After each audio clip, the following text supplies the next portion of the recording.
Hello friends, स्वागत है आपका लेक्चर नंबर 4 में। हमने लेक्चर नंबर 1 में पढ़ा था कुलम्ब्स लॉ इन अ वैक्यूम। पर अगर क्या होगा, वो चार्जेस को हम मीडियम में रखते तो उनके बीच में फोर्स में कोई डिफरेंस आएगा या फोर्स वो सेम रहेगा जो जब चार्जेस वैक्यूम में रखा था वो सब चीजों को समझने के लिए अब हम पढ़ेंगे कुलम्ब्स लॉ इन अ मीडियम, क्योंकि ये भी बहुत इंपॉर्टेंट टॉपिक है। तो हेडिंग डाल लो, कुलम्ब्स लॉ इन ए मीडियम। देखो, इसको समझने के लिए दो सेट लेते हैं चार्जेस को, एक को रखेंगे वैक्यूम में, एक को रखेंगे किसी दूसरे मीडियम में। तो पहला सेट ले लो, दोनों पॉजिटिव चार्ज लो, डिस्टेंस r, q1 q2, और इनको रखा है वैक्यूम में।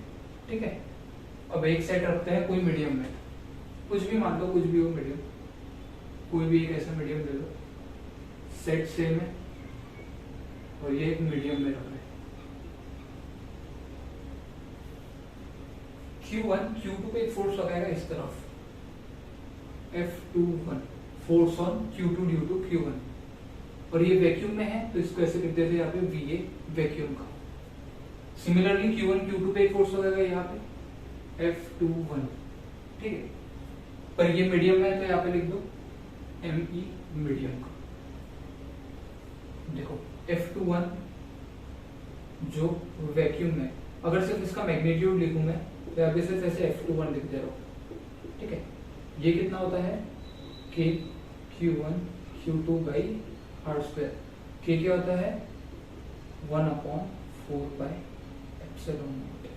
ठीक है, वैसे ही मीडियम में क्या होगा, F21 मीडियम वो होगा कुछ K dash Q1 Q2 by r। दोनों फोर्स में देखो डिफरेंस क्या आ रहा है, सिर्फ इसका, एक यहाँ पे है K और ये है K डैश। अब सवाल उठता है कि K क्या है और K डैश क्या है, तो उसको और अच्छे डिटेल में समझते हैं। K डैश को क्या लिखते हैं, पहले देखो समझ, मतलब लिखते जाओ और फिर मैं एक एक टर्म आपको समझाते जाऊंगा। K होता है ये, इसका ऐसा भी लिखा जाता है 1/4 पाई एप्सिलॉन। तो epsilon is equals to epsilon not into epsilon r। अब ये तीनों टर्म को क्या क्या बोलते हैं, देखो पहली जो है वो एप्सिलॉन नॉट, इसे लिखते हैं परमिटिविटी ऑफ फ्री स्पेस। ठीक है, एप्सिलॉन नॉट को, एप्सिलॉन को लिखते हैं एब्सोल्यूट परमिटिविटी ऑफ मीडियम, और एप्सिलॉन r को लिखेंगे रिलेटिव परमिटिविटी ऑफ मीडियम।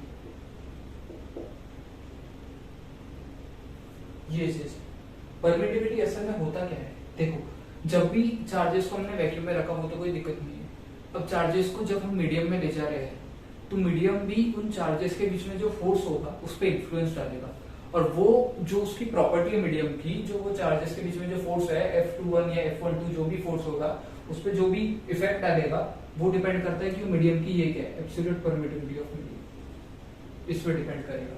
तो इसकी वैल्यूज दी रहेगी या इसकी value relative permittivity of medium आपको दिया रहता है, तो इसमें हमें कोई दिक्कत नहीं है। इसको और अच्छे से समझने के लिए पहले ये सब लिखो, इसका जब फिजिकल रीजन पढ़ेंगे तो उसमें पूरी चीजें क्लियर हो जाएगी। एक चीज और रह गई है, K डैश और K में क्या रिलेशन होगा, देखो एक बार फोकस करना, K कितना है 1/4 पाई एप्सिलॉन नॉट। ठीक है, K डैश कितना है, K डैश को ऐसे लिख सकते हो 1/4 pi epsilon not into 1 epsilon r है। तो K डैश क्या हो जाएगा 1K upon epsilon r, K is equals to K dash into epsilon r। ये हो गया, इसका मतलब क्या हो गया, K greater than K dash. दिख रहा है एप्सिलॉन r की कुछ भी वैल्यू होगी तो उसको समझ में आ रहा है कि K greater than K dash है। ठीक है, तो देखो F21 और F12 में डिफरेंस देखो, ये जो टर्म है Q1 Q2 by r square, तो यहाँ पे भी Q1 Q2 by r square, दोनों में सेम है। अगर K greater than K dash है, इसका मतलब force on Q1 in vacuum is greater than force on Q1 in medium. ये एक इंपॉर्टेंट रिलेशन हमें पता चला। कि जो वैक्यूम में फोर्स है वो हमेशा ज्यादा होता है as compare to that in medium. तो ये एक इंपॉर्टेंट चीज है जो हमने निकाली। पर ये सब तो सिर्फ एक डिस्कशन हुआ, सिर्फ मैथमेटिकल एक्सप्रेशंस वगैरह लिखी है। इसको और डिटेल में समझने के लिए हम इसका फिजिकल रीजन देखेंगे। ठीक है, फिजिकल रीजन क्या है उसके पीछे, क्यों ऐसा होता है, तो उसके पहले एक बार आप वीडियो पॉज करके ये सब नोट डाउन करो, फिर इसका फिजिकल रीजन समझेंगे। ठीक है,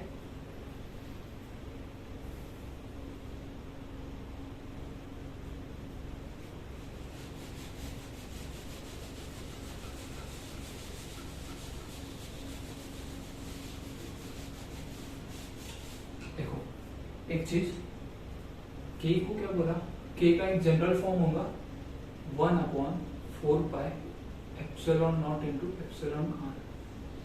दो चीज हो सकती है, या तो वो वैक्यूम होगा या फ्री स्पेस बोल दो, फ्री स्पेस, या इसी को हम वैक्यूम बोल सकते हैं।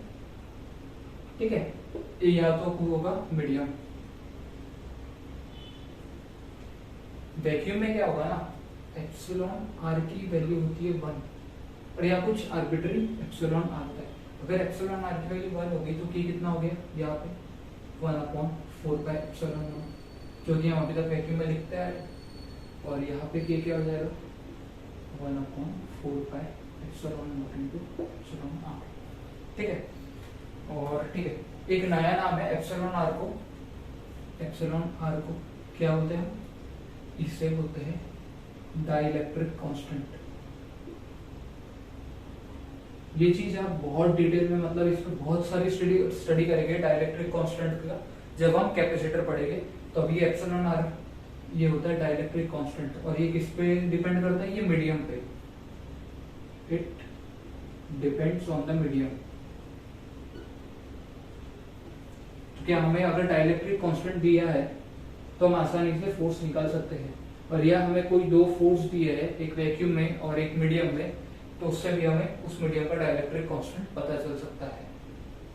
ये हो गया छोटा छोटा डिस्कशन। एक और बात, एप्सिलॉन नॉट की वैल्यू होती है कितनी होती है, हाँ 8.85 इंटू 10⁻⁻12 कितना होगा, देखो फोर्स होता है,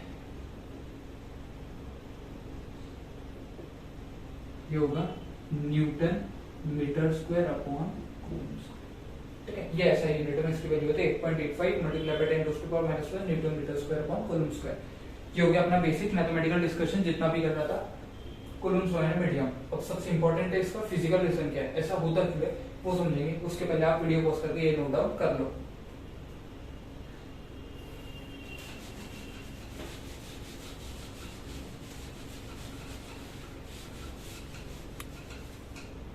फिजिकल रीजन,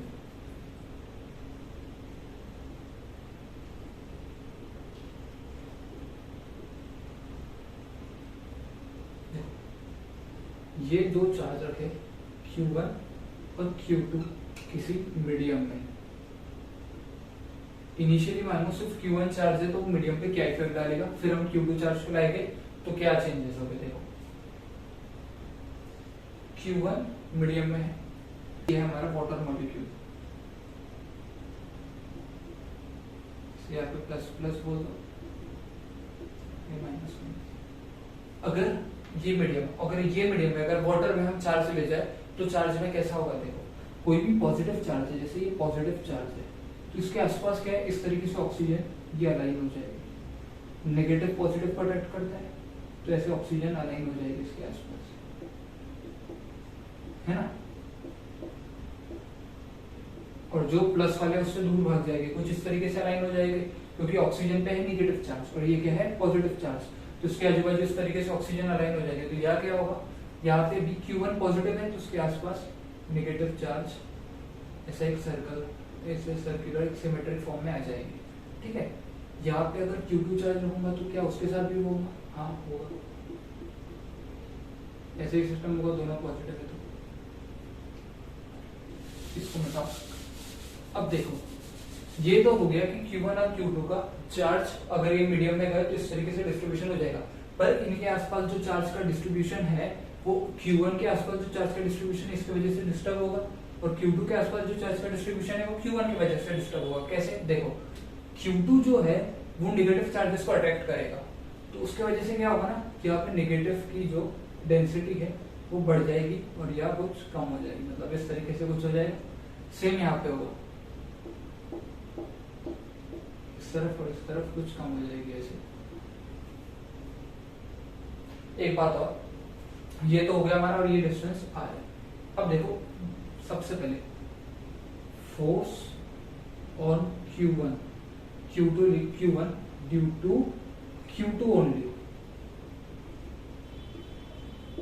वो क्या होगा K Q1 Q2 by are square. ठीक है, एक बात इसके पहले अगर आप लोगों को ये पता होगी, बहुत ही सिंपल है, जैसे ये चार्ज Q1 है, ये Q2 है और ये Q3 है। ये डिस्टेंस मान लो R1 है और ये डिस्टेंस मान लो R2 है। तो जो फोर्स F21 है, यानी force F12 force on Q1 due to Q2 कितना होगा K Q1 Q2 by R1 का स्क्वायर, और F13 कितना होगा K Q1 Q2 by R2 का स्क्वायर। ये सब मैं इसलिए लिख रहा हूं, उसके पीछे का एक रीजन है क्या, the force between two charges, the force, important point है, between two charges is independent of presence और एब्सेंस ऑफ अदर चार्जेस। यानी Q1 और Q2 पे, Q2 जो Q1 पे फोर्स लगा रहा है उसका कोई रिलेशन नहीं है जो Q3 Q1 पे फोर्स लगा रहा है। देखो साफ दिख रहा है ना, कुछ रिलेशन दिख रहा है कि उसमें, तुम बता दो सिंपल, कुछ रिलेशन नहीं है। R1 अलग R2 अलग है, Q1 Q2 पे फोर्स लगा रहा है और ये Q3 होगा, सॉरी ये Q3 होगा, Q1 पे Q3 एक फोर्स लगा रहा है। ये दोनों फोर्स में कुछ रिलेशन नहीं है, केवल the force between the two charges is independent of presence और एब्सेंस ऑफ अदर चार्जेस। मतलब Q1 और Q2 पे जो फोर्स है उस पर कोई फर्क नहीं पड़ता Q3 का रहने और नहीं रहने से। ये सिंपल पॉइंट है। उसका यार एप्लीकेशन क्या है, देखो मैंने क्या बोला, force on Q1 due to Q2 only, वो कितना ही ये, क्या सिर्फ Q1 पे एक ही फोर्स लगा रहा है, नहीं, Q2 के वजह से Q1 पे इस तरफ एक फोर्स लग रहा है, वो है ये मान लो Q1, पर Q2 जो है वो निगेटिव चार्जेस को अट्रैक्ट भी कर रहा है, तो ये निगेटिव चार्जेस की वजह से, सॉरी Q1 में देखना है तो देखो Q1 को ये नेगेटिव चार्जेस अट्रैक्ट भी कर रहे हैं ये तरफ, तो force on Q1 due to induce charges, ये चार्ज इंड्यूस हुए मीडियम में, तो force on Q1 due to induced charges वो मान लो F इंड्यूस्ड होगा, F इन लिख दे रहा हूं मैं, इसे वेक्टर फॉर्म में है तो सिर्फ ऐसे लिख दो, वेक्टर फॉर्म में लिखो तो काफी अच्छा होगा क्योंकि डायरेक्शन अपोजिट है तो लिखने में आसानी होगी। तो मैंने क्या बोला, Q2 की वजह से Q1 पे एक फोर्स लग रहा है इस तरफ, वो कितना ही ये force on Q1 due to Q2 only K Q1 Q2 by R square, पर ये जो चार्ज इंड्यूस हुए हैं वो Q1 पे एक अट्रैक्टिव फोर्स लगा रहे हैं इस तरफ, तो F नेट ऑन Q1 कितना हो गया, F नेट ऑन Q1 हो गया K Q1 Q2 by R square minus F induce, K Q1 Q2 by R square minus F induce. तो नेट फोर्स, अगर यही सिस्टम अगर मीडियम में होता तो फोर्स कितना होता, वो होता 1/4 pi epsilon not Q1 Q2 by R square. अगर वही कोई मीडियम है तो कितना हो गया, ये डिक्रीज हो गया F इंड्यूस्ड की वजह से, ये देखो इतना माइनस हो गया। इसलिए अगर चार्जेस के सिस्टम को आप किसी मीडियम में ले जाओगे तो उनके बीच में जो फोर्स है वो डिक्रीज हो जाता है एज कम्पेयर टू अगर वही चार्जेस को आप वैक्यूम में रखते वो फोर्स के मुकाबले। तो ये फिजिकल रीजन है कि क्यों दो चार्जेस के बीच में फोर्स डिक्रीज हो जाता है अगर आप किसी मीडियम में उसे ले जाते हो, ये उसका फिजिकल रीजन है। बाकी जो पीछे भी लिखे वो तो क्या सिर्फ मैथमेटिकल एक्सप्रेशन वगैरह था, ठीक है।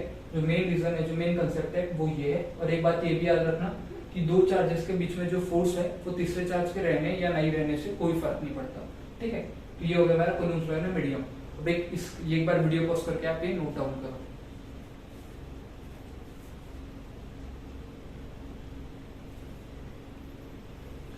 एक नई वैरायटी ऑफ प्रॉब्लम करते हैं इसके बाद।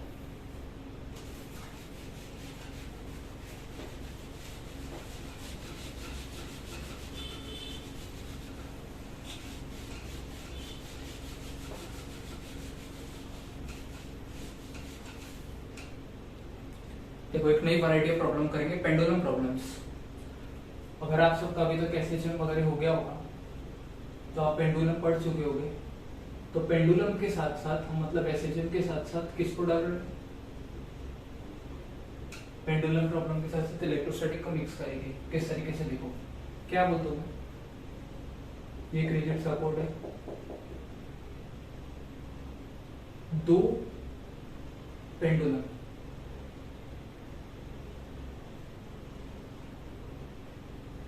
चार्ज क्यू मास है, चार्ज क्यू मास है,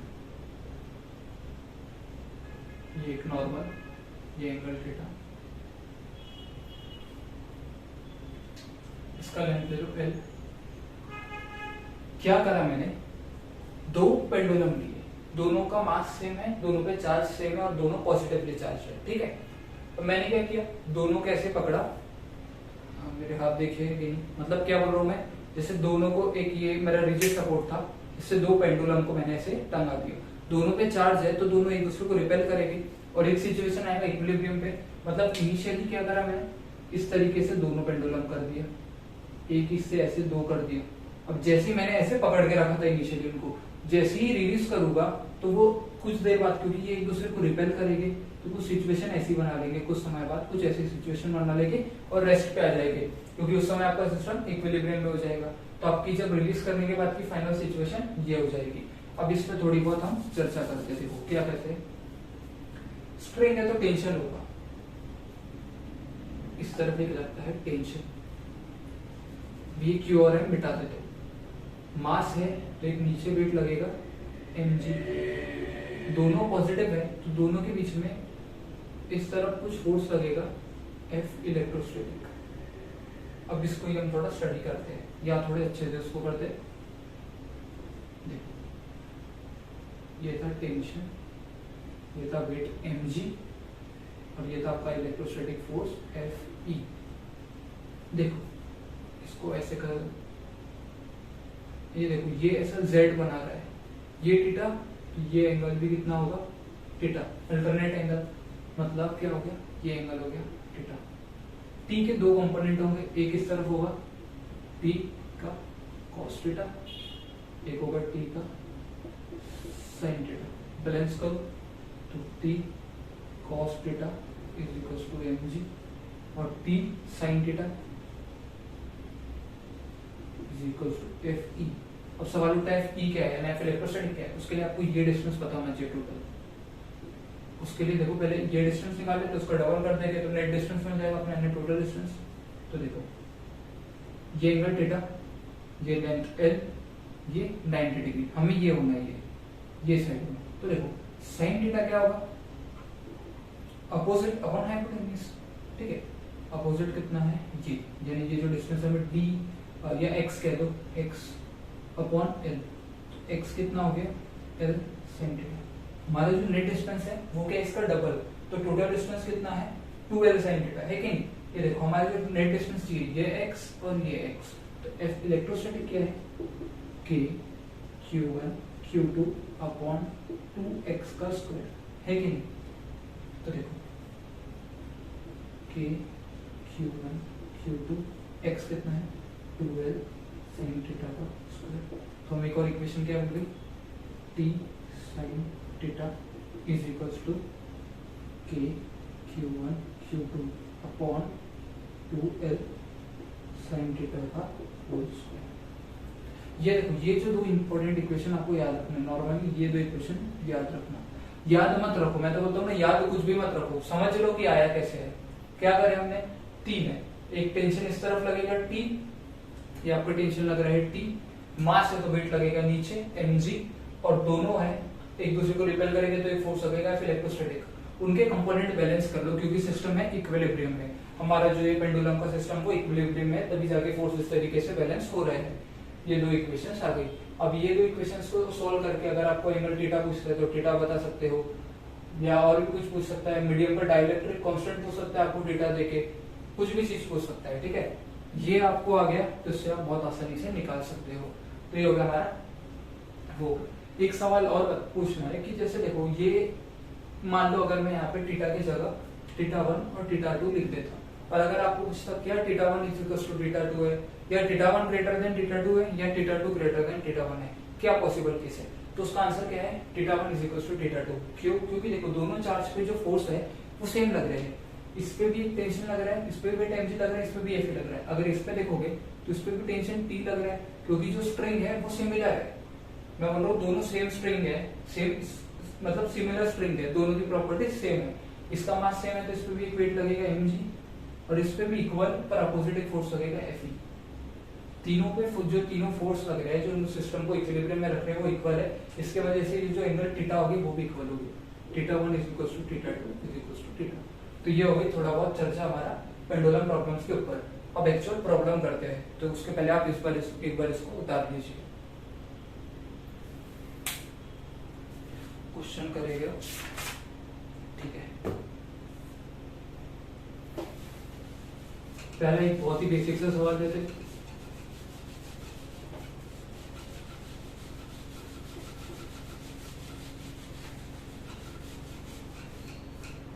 पहला सवाल क्या कह रहा है देखो,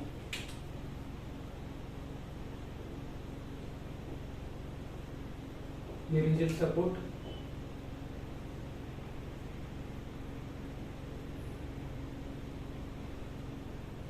ये M1 M2 और इनिशियली दोनों पे चार्ज जो है वो Q है, ठीक है।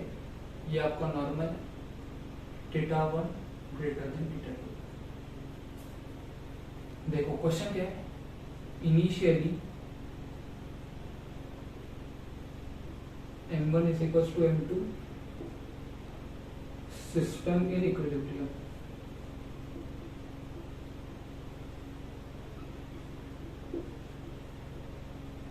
अब क्या, if M1 greater than M2 then ये चारों में से कौन सा ऑप्शन हो सकता है, theta 1 greater than theta 2, theta 2 greater than theta 1, theta 1 is equal to theta 2, और डी है नो का मतलब नन ऑफ द अबव। एक बार वीडियो पॉज करके खुद ट्राई करो, बहुत ही आसान सा सवाल है। अब देखो क्या बोला उसने, initially M1 is equal to M2 is equal to M बोलते तो आपका सिस्टम में इक्विलिब्रियम है। अब कह रहा है कि मास M1 ग्रेटर देन M2, मतलब धीरे धीरे क्या कहते हैं इसको समझने के लिए ऐसा समझ लो कि दो वाटर बकेट्स है, ठीक है, उसमें इक्वल अमाउंट ऑफ वाटर डाल दो और दोनों पे चार्ज सेम दे दो और रिलीज कर दो, चार्ज इतना है कि दोनों को रिपेल करके वो सिस्टम पूरा इक्विलिब्रियम में आ गया।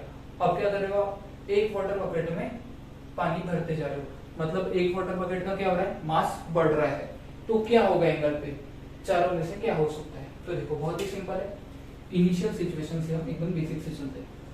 इनिशियल जो सिचुएशन है वो क्या कह रही है,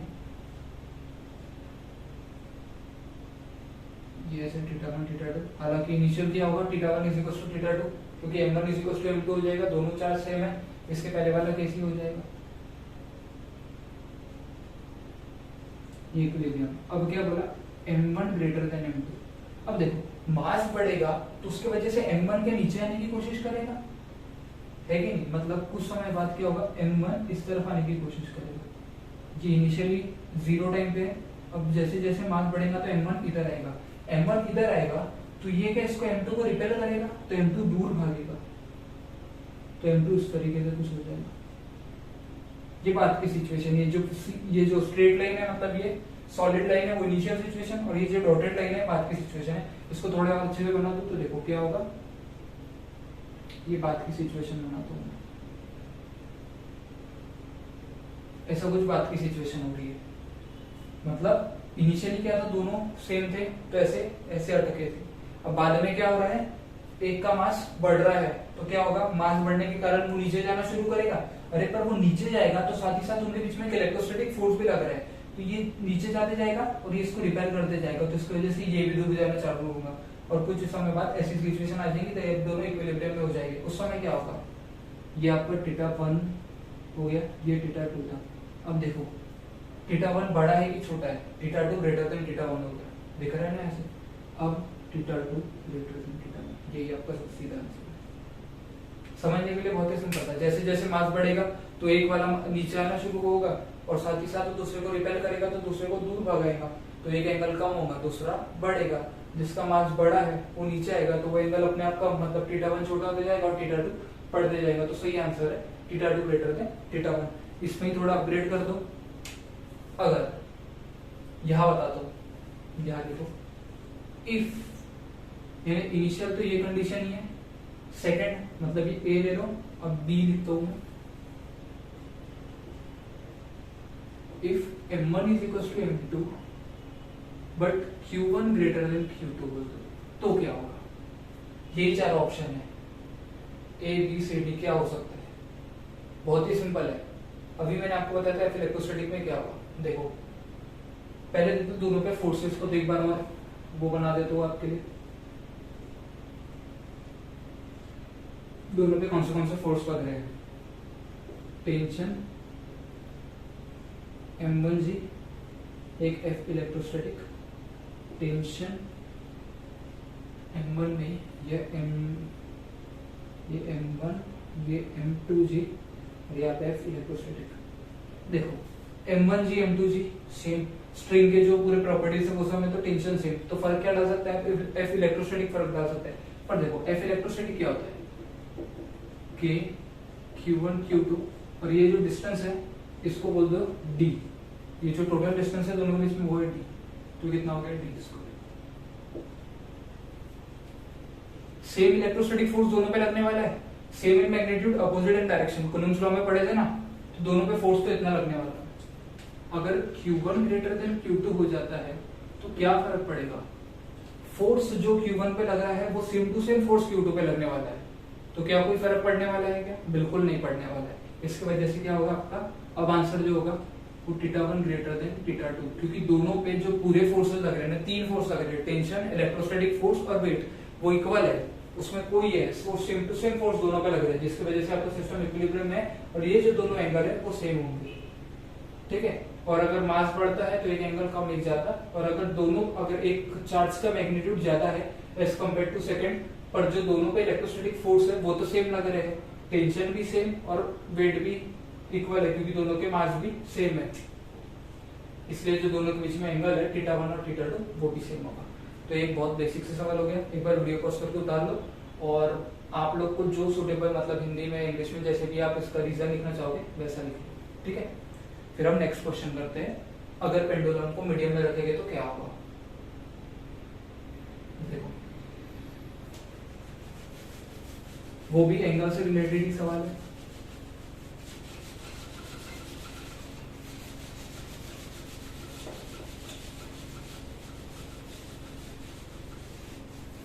क्या हो रहा है? देखो सबसे पहले ये वापस से rigid support,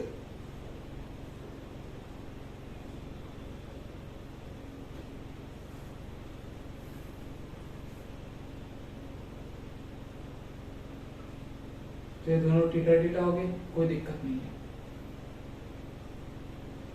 initially system in vacuum,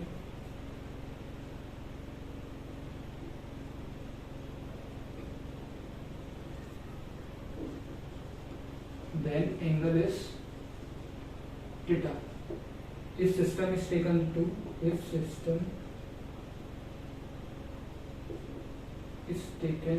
to certain medium, तो थीटा पे क्या फर्क होगा? चार पॉसिबिलिटी है, theta increase, theta decrease, remains constant यानी कोई फर्क नहीं, या फिर हमेशा की तरह एक आखिरी तो होता ही है।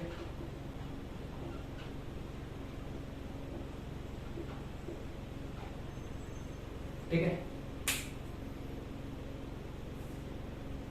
बहुत ही आसान है। देखो इनिशियली सिस्टम वैक्यूम में था तो एंगल थीटा था, अगर सिस्टम को सडन मीडियम में ले गया तो एंगल बढ़ेगा घटेगा, क्या होगा? क्या उतना ही रहेगा। देखो इनिशियली फोर्स क्या हो गए, वापस से करके बता देता हूँ एक बार बार आप भी बोल रहे हो कि एक चीज लिख रहे हैं, पर लिख दो कोई दिक्कत नहीं। mg tension T weight mg, electrostatic force Fe, इसको यहाँ V लिख देता हूँ, और ये जो है सिस्टम आपका क्या में है अभी? वैक्यूम। तो उस समय एफ ई कितना था 1/4πε0 Q1 Q, अभी चार्ज सेम है ना, तो Q स्क्वायर और ये डिस्टेंस को बोल दो, अभी के लिए पता नहीं d, Q2/d²। अगर ये सिस्टम को आप मीडियम में ले जाओ, हम मीडियम में ले जाओ तो क्या होगा, tension weight mg, tension weight mg, दोनों तरफ फोर्स हो गए, पर अब हो गए एम मीडियम का ले देता हूँ, मीडियम का फोर्स इन मीडियम कितना होगा 1/4πε0 इंटू ε/r, जो मीडियम पे डिपेंड करेगा, और Q स्क्वायर और वही डिस्टेंस। अब डिस्टेंस मान लो कुछ अलग हो जाएगा क्योंकि कम होगा बढ़ेगा पता नहीं, इसको d डैश बोल दो, तो d डैश का स्क्वायर। क्या हो रहा है, फोर्स इन, हमें मालूम है कि force in vacuum is greater than force in medium. तो अगर फोर्स कम होगा, यानी इनिशियली दोनों स्ट्रॉन्गर फोर्स से रिपेल कर रहे थे, मतलब ज्यादा फोर्स से रिपेल कर रहे थे तो ऐसे थे, अब वही फोर्स कम हो गया मतलब ऐसे, कैसे बताऊं, ये दो मार्कर से समझो, इनिशियली स्ट्रॉन्गर फोर्स से रिपेल कर रहे थे तो ऐसे थे, अगर वही अब दोनों के बीच में जो फोर्स है वो कम होते जा रहा है तो आप पास में आ जाएंगे। इसका मतलब इनिशियली जब रिपेल ज्यादा कर रहे थे तो एंगल थे मान लो थीटा, अब जो हो रहा है फोर्स कम हो गया तो दोनों थोड़े करीब आ जाएंगे ना, जितने इनिशियल जितने फोर्स एक दूसरे को रिपेल करे तो उतने से नहीं करेंगे, तो थोड़े करीब आ जाएंगे। क्या होगा, तो थीटा डैश, मतलब जो बाद में एंगल है, एंगल जो पहले था उससे कम होते गया, मतलब थीटा विल डिक्रीज। क्यों डिक्रीज होगा, इनिशियल एंगल ऐसा था जब ज्यादा फोर्स से रिपेल कर रहे थे, अब फोर्स भी कम हो गया तो रिपल्शन भी कम हो गया, थोड़े करीब आ गए, तो इनिशियल एंगल अगर थीटा था अब वो थीटा डैश हो गया जो कि थीटा से कम है, इसलिए एंगल विल डिक्रीज। बहुत ही आसान सा सवाल था, थोड़ा सा कंसेप्चुअल था, जो हमने आज कोइंफ्लुएंस में मीडियम पढ़े थे उसके ऊपर। अब थोड़े अच्छे सवाल करेंगे, तो एक बार वीडियो पॉज करके नोट डाउन कर लो आप लोग, फिर नेक्स्ट सवाल।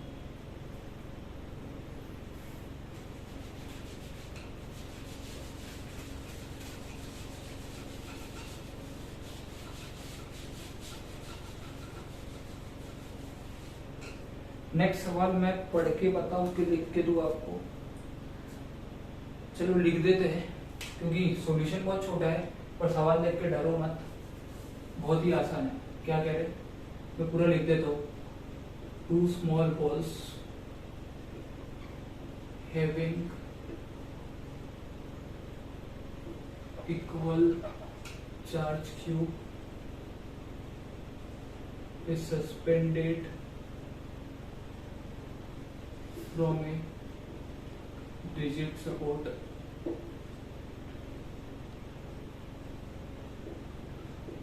with insulated string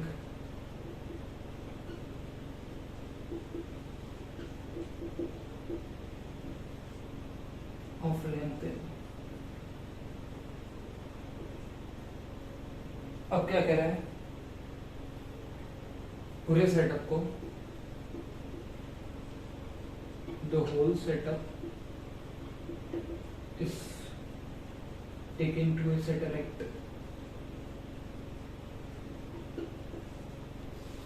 the whole setup is taken to a satellite into space where there is no gravity, मतलब वेटलेसनेस की कंडीशन होगी, क्योंकि वेट किसकी वजह से लगता है, ग्रेविटी की वजह से। वेटलेसनेस की कंडीशन ये आपने तब भी पढ़े होंगे जब लिफ्ट को, अगर जब आप मैकेनिक्स पढ़े होंगे तो आपने पढ़े होंगे कि लिफ्ट की रोप को काट दो तो ये कंडीशन आती है। पूछ क्या रहा है, पहला पूछ रहा है अपने को, what is the angle between two spring, what is the angle between two springs, दो स्ट्रिंग्स के बीच में एंगल कितना है। सेकंड है find the tension in the string, find the tension in the string.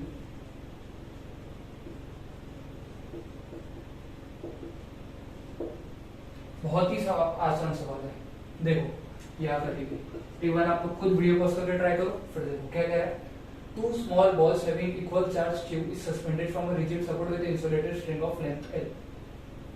ठीक है, रिजिड सपोर्ट दोनों repel करेंगे तो हम इक्विलिब्रियम की सिचुएशन बनाते थे। दोनों पे चार्ज कितना है q,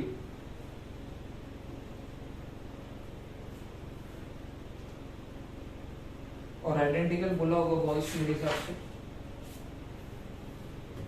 बॉल्स आइडेंटिकल मान लो, ठीक है। तो क्या होगा, टेंशन mg लगेगा mg। अभी ये धरती पे ही रखे हैं, इन्हें सैटेलाइट में नहीं रखा है, दोनों का इलेक्ट्रोस्टैटिक, ऐसा सिचुएशन हो गया। अब इनको सैटेलाइट पे ले जाते हैं।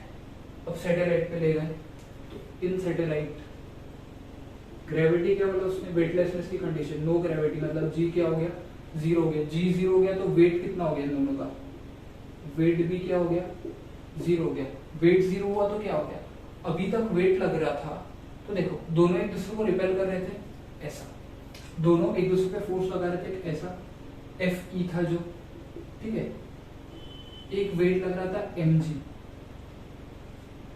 इन दोनों का रिजल्टेंट कुछ इस तरफ आ रहा था, जो भी होगा वो टेंशन को बैलेंस कर रहा था जो इस तरफ लग रहा था।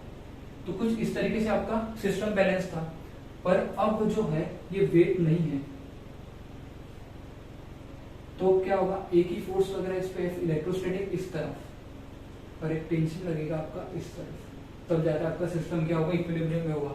मतलब जैसे ही आप इसको सैटेलाइट में ले गए, जब ग्रेविटी नहीं है, और सिचुएशन कैसी हो जाएगी, ये जो ऐसे थे, अब क्या इन पे वेट ही नहीं लग रहा। तो मैंने बताया ना, जैसे एक इधर था या फिर इलेक्ट्रोस्टैटिक और एक वेट था, दोनों का रिजल्टेंट कुछ इस तरफ आ रहा था जो टेंशन को बैलेंस कर रहा था। तो और ये सिस्टम था इक्विलिब्रियम में, अब वेट ही नहीं हुआ तो एक इलेक्ट्रोस्टैटिक फोर्स लग रहा है, जिसकी वजह से ऐसा हो जाएगा, ये ऐसे आ जाएंगे, जिसकी वजह से what is the angle between the string, मतलब आपका जो फाइनल सिचुएशन हो गया ये एफ इलेक्ट्रोस्टैटिक और ये टेंशन कुछ इस तरीके से, ये आपका ओ मान लो जहां से आपने इसको टंगाए थे। एंगल कितना हुआ दोनों स्ट्रिंग के बीच में, थीटा हो गया 180 डिग्री, और टेंशन पूछेंगे तो tension is equal to electrostatic force, और इलेक्ट्रोस्टैटिक फोर्स कितना है, के, ये Q है, ये भी Q है, तो k Q स्क्वायर, और ये डिस्टेंस कितना है L प्लस L, तो 2L का स्क्वायर, k Q स्क्वायर।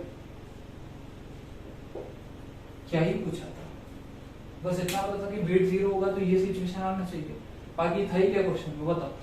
इतना बड़ा क्वेश्चन पर आंसर सिर्फ इतनी जगह, कंसेप्ट था थोड़ा बहुत जो भी आपको समझ आया, तो हमें टेंशन भी पता चल गया और एंगल भी पता चल गया। बहुत ही आसान सा सवाल था, बस ये इतना समझना था कि जैसे ही आप इसको सैटेलाइट में ले जाओगे, जब ग्रेविटी नहीं है तो इसकी वजह से इसका वेट कितना हो जाएगा, जीरो हो जाएगा। मास जीरो नहीं हो सकता, वेट जीरो हो सकता है, वेट जो कि हो गया यहाँ पे जीरो, मास जीरो कभी नहीं हो सकता, ठीक है, ये गलती मत करना। वेट जीरो है, वेट जीरो हो गया तो क्या होगा, ये नहीं लगेगा तो ये दोनों एक दूसरे के ऊपर पूरे जोर से रिपेल करेंगे, जिसकी वजह से सिचुएशन ऐसी बन जाएगी। मैक्सिमम होगा दोनों के बीच में डिस्टेंस, इक्विलिब्रियम हो गया, ये इक्विलिब्रियम में आपका tension is equal to electrostatic force, और दोनों स्ट्रिंग के बीच में एंगल है 180 डिग्री। हो गया हमारा सवाल सॉल्व। तो एक बार वीडियो पॉज करके इसको नोट डाउन करो। मैंने क्वेश्चन इसलिए लिखाया कि आप जब, क्योंकि पेपर में थोड़ी नहीं आपको ऐसा, मैं अगर आप बोल देता 2 स्मॉल बॉल है, लटके है ऐसे, और अगर मैं इनको सैटेलाइट में ले जाऊं जहाँ पे ग्रेविटी जीरो है, मेरे को एंगल बता दो और टेंशन बता दो, पर पेपर में पूरा सवाल आएगा, तो इतना बड़ा सवाल देखकर डरना नहीं है, एक एक चीज पढ़ो, अप्लाई करो और आंसर निकालो, बहुत ही सिंपल सा, ठीक है। तो ये नोट डाउन करो, फिर थोड़ा और अपग्रेड करते हैं, एक क्वेश्चन, लास्ट क्वेश्चन है वो पेंडुलम प्रॉब्लम पे, फिर आप खुद से ट्राई करना, ठीक है। और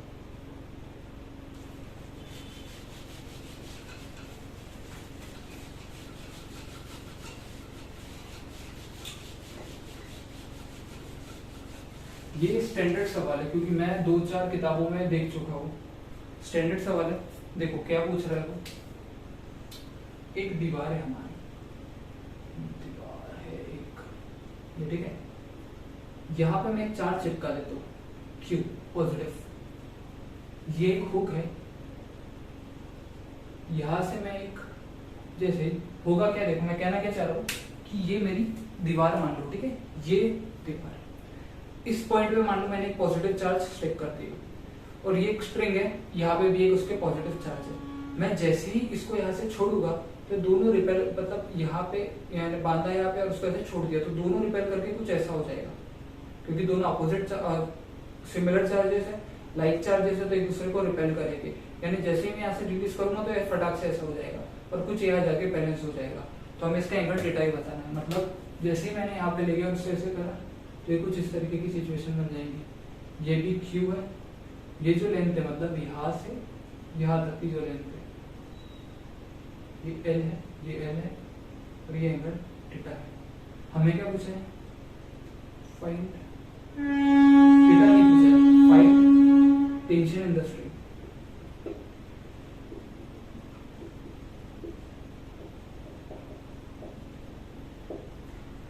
ठीक है, ये सवाल सॉल्व करने के लिए एक इजी चीज जो आप सब पढ़ चुके होंगे पर मैं रिकॉल कराता हूँ उसको।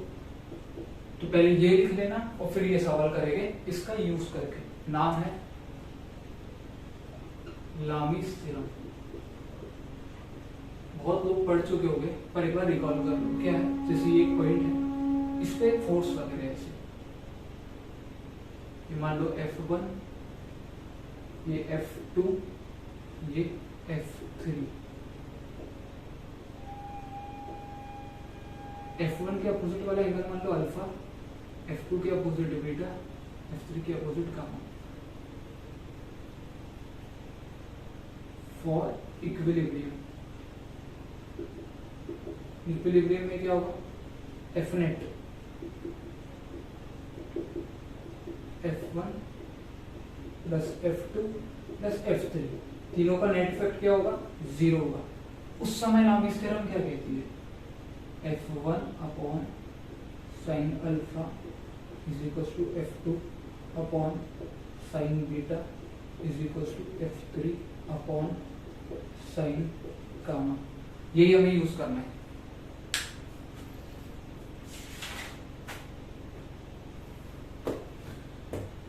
यही हमें यूज करना है। क्या बोला मैंने, ये एक पॉइंट है, इस पे तीनों फोर्स लग रहे हैं और तीनों इफेक्ट फोर्सेस का नेट इफेक्ट 0 है। तो आप ये लगा सकते हैं F1 upon sine alpha is equal to F2 upon sine beta is equal to F3 upon sine gamma. इसी लामीस थ्योरम कहते हैं। तो अब हमारा काम है इसको यहाँ अप्लाई करना। तो सबसे पहले तो जो पूरे फोर्सेस लग रहे हैं वो निकाल लो।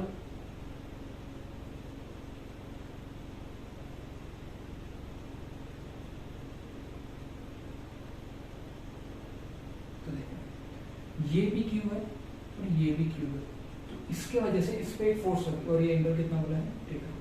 इसके वजह से एक फोर्स लगेगा इस तरफ, एक इलेक्ट्रोस्टैटिक, ये होगा टेंशन T और इसका मास ले लो M, तो एक वेट लगेगा इस तरफ mg। अब देखो ये एंगल थीटा, ये भी L है, मतलब यहाँ से लेके यहाँ तक की दूरी कितनी है, L है, और ये भी L है, मतलब ये दोनों इक्वल हो गए। तो मतलब जितना एंगल अल्फा ये होगा तो उतना ही एंगल अल्फा ये होगा। आइसोसेलेस ट्रायंगल बन गया ना ये हमारा, ये दोनों साइड इक्वल। और मान लो अगर ये एंगल अल्फा है तो ये भी एंगल अल्फा होगा। ठीक है, ये तो ये स्ट्रेट लाइन है, मतलब ऐसा सिचुएशन है। ये एंगल अल्फा है और ये टोटल कितना होता है, ये टोटल जो एंगल होता है वो 180 होता है। तो ये जो बचा हुआ एंगल है, मतलब ये बचा हुआ एंगल कितना होना चाहिए, 180 माइनस अल्फा। कैसे, उसको समझने के लिए इसको थोड़ा स्ट्रेट बना लो। सिचुएशन क्या कह रही है कि एंगल अल्फा है, हमें ये एंगल बताना है एक्स। टोटल कितना होगा, alpha plus x is equal to 180 होगा। अरे स्ट्रेट लाइन है ना, 180 होगा ना, तो एक्स कितना हो गया, 180 माइनस अल्फा। तो ये जो एंगल है आपका, ये एंगल ये है 180 माइनस अल्फा। चलो एक एंगल तो मिला। अब थोड़ा और करते हैं काम। इसको ऑब्जर्व करो, ये ऐसा ऐसा, क्या z बन रहा है, मतलब देखो एक ऐसा है और एक ऐसा है और कुछ ऐसा है। ये एंगल अल्फा है तो ये एंगल कितना होगा, अल्फा होगा अल्टरनेट एंगल के हिसाब से। तो ये बचा हुआ एंगल कितना होगा, वापस से 180 माइनस अल्फा। ये वापस से देखो, थोड़ा कंफ्यूज हो सकता है, ये इस पे फोकस करो, ये ऐसा, अरे यार हाँ, ये ऐसा और ये ऐसा, ये z बन रहा है, तो ये एंगल अल्फा, तो ये भी एंगल अल्फा, ये देखो अल्टरनेट एंगल है, ये अल्फा हो गया और ये ऐसी स्ट्रेट लाइन है जिसमें आपका ये एंगल है अल्फा। तो ये बचा हुआ एंगल मान लो x, तो alpha plus x is equal to 180, तो x कितना हो गया 180 माइनस अल्फा। तो 180 minus alpha, 180 minus alpha, लामिस theorem लगाओ, टेंशन के अपोजिट एंगल 180 माइनस अल्फा। पूरा सिस्टम इक्विलिब्रियम में है तभी लामिस थ्योरम लग रही है, अगर इक्विलिब्रियम में नहीं होता तो नहीं लगती। t divide by sine 180 minus alpha is equal to क्या होगा, mg के अपोजिट भी कितना है एंगल,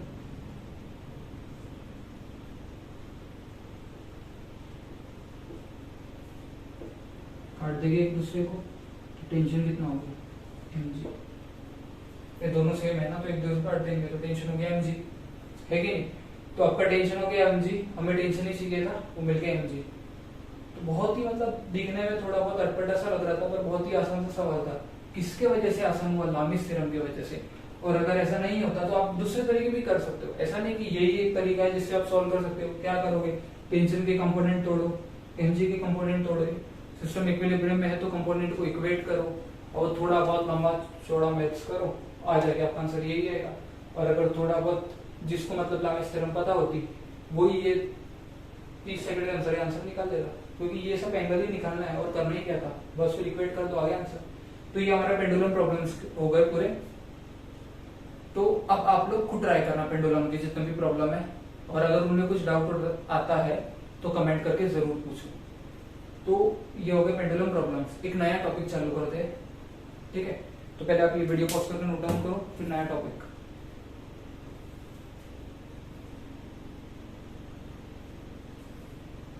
नया टॉपिक बहुत ही इंपॉर्टेंट है, इलेक्ट्रिक फील्ड।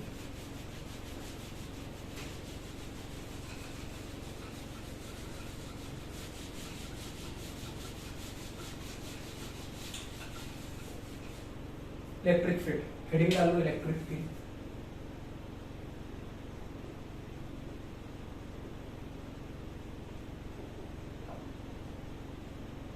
मतलब क्या कहते हैं किताबों में, एक it is a space around the charge in which other charge experiences its influence. ये समझने के लिए बहुत ही बेकार डेफिनेशन है, इसको एकदम बेसिक से समझते हैं। कैसे, देखो हमें मालूम है कि दो चार्ज है, एक है Q1 एक है Q2 और डिस्टेंस था r, तो दोनों के बीच में फोर्स था कि Q1 Q2 बाई r²। ये कैसा था, रिपल्सिव फोर्स था। देखो एक बात बताओ, क्या Q1 में से कोई ये चार्ज ऐसे निकल के आया और उसको ऐसे धकेल दिया, चल दूर हो, ऐसा थोड़ी नहीं, रिपेल करने के लिए उसको ऐसे धकेल रहा था क्या, नहीं। और अगर ये निगेटिव होता तो क्या ऐसे हाथ वाथ निकल के आ रहा था और उसको अपनी तरफ खींच रहा था, ऐसा कुछ भी नहीं हो रहा था। तो असल में क्या है, मतलब ऐसे क्या हो रहा है जिसकी वजह से ये एक दूसरे को अट्रैक्ट कर रहे हैं या अब एक दूसरे को रिपेल कर रहे हैं, ऐसा हो क्या रहा है, तो वो हमें इलेक्ट्रिक फील्ड समझाता है। कैसे, देखो कोई भी एक चार्ज है, कोई भी चार्ज मान लो, एक ही चार्ज मान लो पॉजिटिव चार्ज, ये इसके आसपास ना एक फील्ड जनरेट करेगा, ऐसा कुछ रीजन में,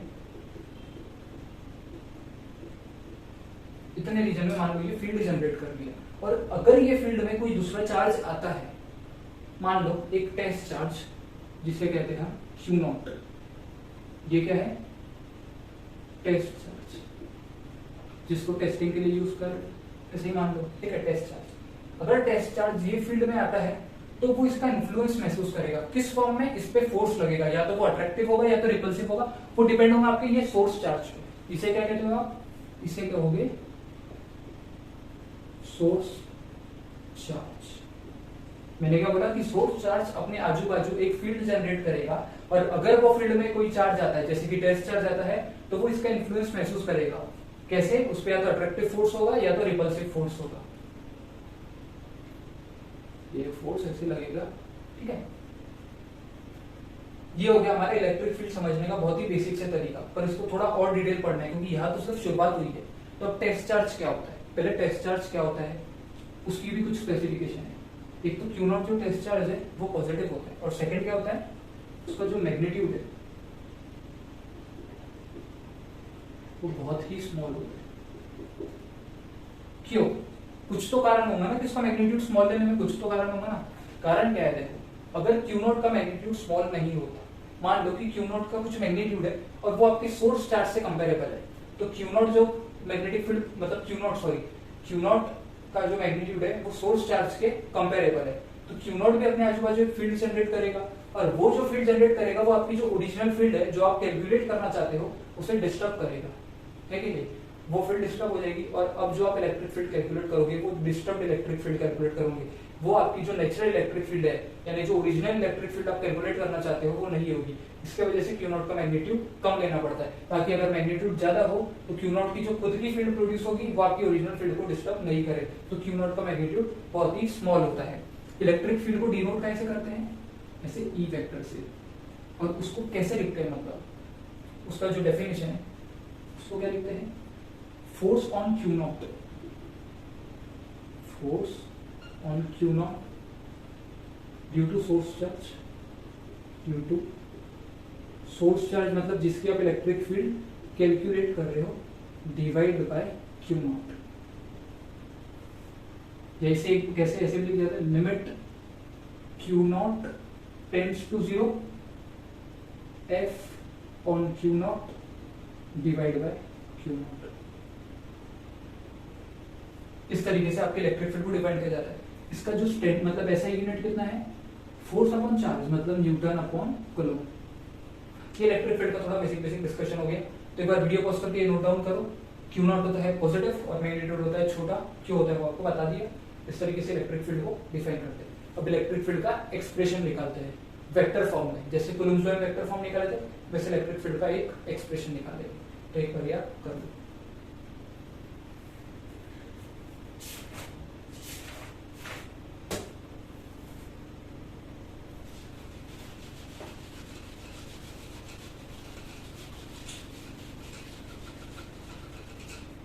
उसका एक्सप्रेशन निकालने के लिए कैसे? मान लो अपन ये एक पॉजिटिव चार्ज है कैपिटल क्यू, इसका इलेक्ट्रिक फील्ड निकाल रहे हैं, एक टेस्ट चार्ज रख दो यहाँ पे Q not,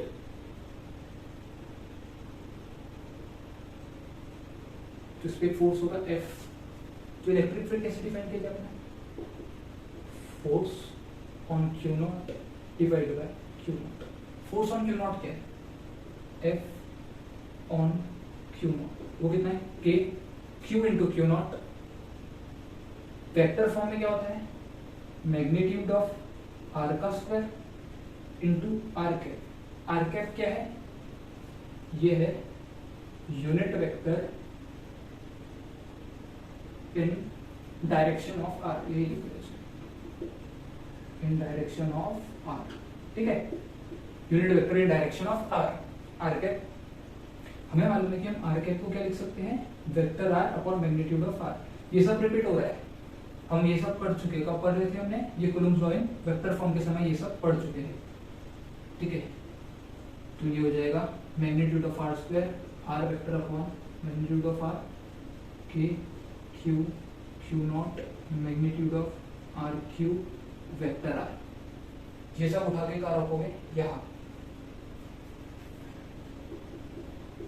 1 upon Q naught magnitude of Q naught में क्यू नॉट को मार दिया तो K Q magnitude of R का Q R vector electric field. तो अगर आपको कोई भी पॉइंट पे इलेक्ट्रिक फील्ड निकालना है तो आप इसकी मदद से निकाल सकते हो वेक्टर फॉर्म में। क्या क्या बात ध्यान रखना है? यहाँ पे वापस से वही लिख दे दो, place Q with side second head of R lies where we have to find the field.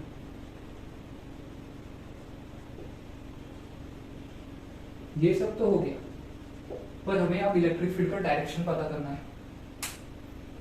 तो एक बार वीडियो को उसको नोट डाउन करो और फिर कोई भी पॉइंट पे इलेक्ट्रिक फील्ड निकालने का बहुत ही सिंपल तरीका देखेंगे हम, ठीक है?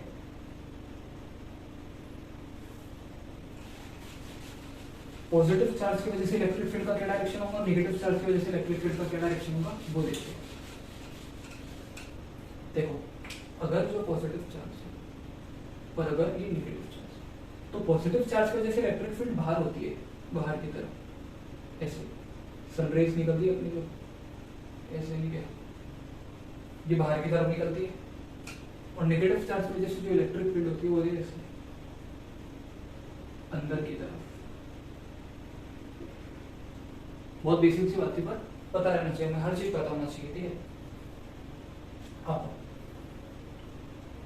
ये हो गया हमारा इलेक्ट्रिक फील्ड, हो गया वेक्टर फॉर्म में। अगर कोई भी आपको, जैसे आपको दे दिया मैंने इलेक्ट्रिक फील्ड दे दिया और आपको उस पर डायरेक्शन पूछता हो तो कैसे बताओगे? उसके लिए देखो, मान लो कि ऐसे कुछ भी इलेक्ट्रिक फील्ड दे दिया और आपको उस पर डायरेक्शन बताना है, तो हमने देखा इलेक्ट्रिक फील्ड क्या होता है, फोर्स अपॉन चार्ज। तो फोर्स क्या होगा, Q इंटू इलेक्ट्रिक फील्ड। इससे क्या होता चल रहा है, direction of force is same as that of electric field for the positive charge. ये Q कब तक पॉसिबल है, जब Q पॉजिटिव है। मतलब जैसे ये इलेक्ट्रिक फील्ड है, इसमें अगर पॉजिटिव चार्ज रख दो तो इस पे फोर्स क्या होगा, इस डायरेक्शन में same as that of electric field, जो कितना होगा Q इंटू, यहाँ से दिख रहा है ना, नहीं समझे कैसा है? देखो मैं बोल रहा हूँ कि ये इलेक्ट्रिक फील्ड है और उसमें पॉजिटिव चार्ज रखा है, तो इसमें फोर्स, ये पॉजिटिव चार्ज पे फोर्स का क्या डायरेक्शन होगा, इलेक्ट्रिक फील्ड में जैसे फोर्स कितना है, Q इंटू ई। इलेक्ट्रिक फील्ड में अगर पॉजिटिव चार्ज रख दिया तो उस पर एक फोर्स लगेगा इस डायरेक्शन में, same as that of electric field. इससे दिख रहा है वेक्टर, देखो direction of electric field is same as that of force on the positive charge.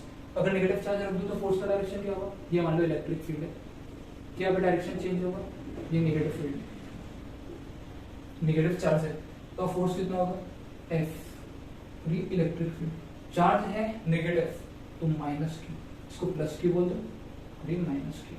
तो अब क्या हो रहा है, direction of the force is opposite to that of electric field, क्योंकि नेगेटिव साइन आ गया, मतलब इस पे जो फोर्स होगा वो इस तरफ होगा, इसका मैग्नीट्यूड तो Q इंटू E होगा, पर जो फोर्स पॉजिटिव पे लग रहा था उसके अपोजिट डायरेक्शन में लगेगा। इसका मतलब आपको कोई भी इलेक्ट्रिक फील्ड दे दी है और आपको पूछा कि उसका डायरेक्शन क्या है, क्या करना है, पॉजिटिव चार्ज उठा के उसमें डाल दो। जो डायरेक्शन में आपका पॉजिटिव चार्ज भागेगा, क्योंकि जैसे ही उस पर फोर्स लगेगा तो भागना शुरू करेगा, जो डायरेक्शन में आपका पॉजिटिव चार्ज भागा वही आपके इलेक्ट्रिक फील्ड का डायरेक्शन है, ठीक है।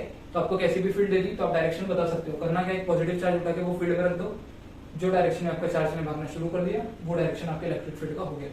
तो ये पूरा बेसिक डिस्कशन हमारा इलेक्ट्रिक फील्ड पे हो गया। अब नहीं, नेक्स्ट लेक्चर में हम शुरू करेंगे, अब इसके ऊपर क्वेश्चन करना शुरू करेंगे, क्योंकि कंसेप्ट तो हो गया, क्वेश्चन करना शुरू करेंगे।